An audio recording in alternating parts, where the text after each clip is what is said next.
Yo, what's up? Janiro TV is here.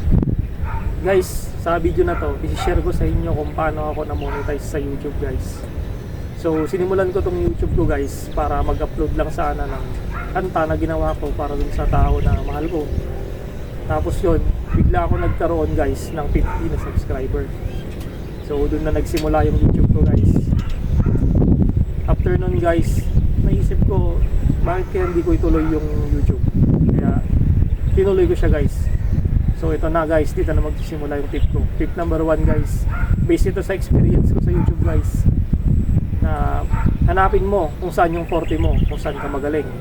Ako kasi, guys, bali tatlo yung content ko. Una, yung paglalaro about sa mga games. Pangalawa, motorcycle vlogging, guys, pag nag-ride ako or nagbumotor. Pangatlo, yun nga, guys, pag-cover ng mga song or paggawa ng mga original song, guys. Yun yung mga ginagawa kong content, guys, or original content ko, guys.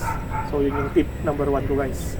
Tip number 2 ko, guys, pag gumagawa kayo ng content, mas okay na original nyo, guys. Huwag kayong gagamit ng mga copyrighted context or copyrighted music, kasi madedetect yun ni YouTube, guys, na pagdating ng araw, guys, pag mamomonetize na kayo, check na yun, mahihirapan na ma-approve yung monetization nyo, guys. So yun lang, guys, gamit kayo ng mga hindi copyrighted na context or music. Pasensya na kayo sa background, guys, may mga tumatawal na aso. So tip number 3, guys, sa thumbnail, guys, tsaka sa title. Dapat yung title mo at thumbnail mo pag nakita nila, dapat maku-curious sila, ganun, guys. Parang ano kaya to? Parang ganun. Tapos papanoorin talaga nila kasi nga naku-curious sila dun sa thumbnail at title mo. Tapos dapat malinaw siya, guys, quality yung thumbnail mo, guys, kasi para mas magandang tignan ng mga viewer, guys. So yun lang, guys, sa tip number 4 ko naman sa inyo, guys.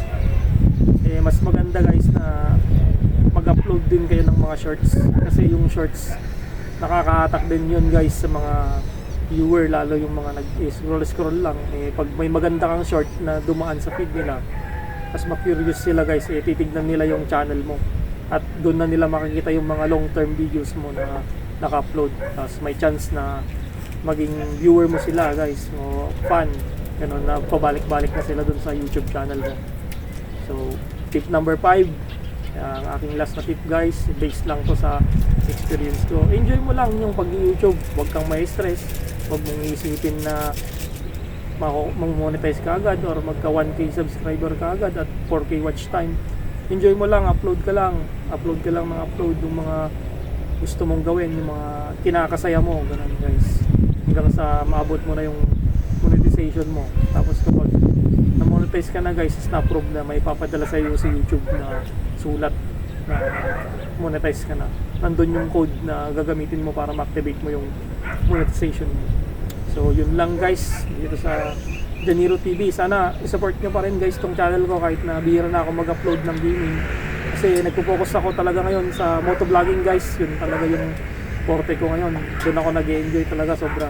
Yung mga fan ko dyan sa Legend of Neverland, salamat sa support, guys, sa mga ilang taon nating pagsasama sa game. Mag-upload pa rin naman ako, guys, ng about sa game. So stay tuned lang kayo. So i-share nyo na to.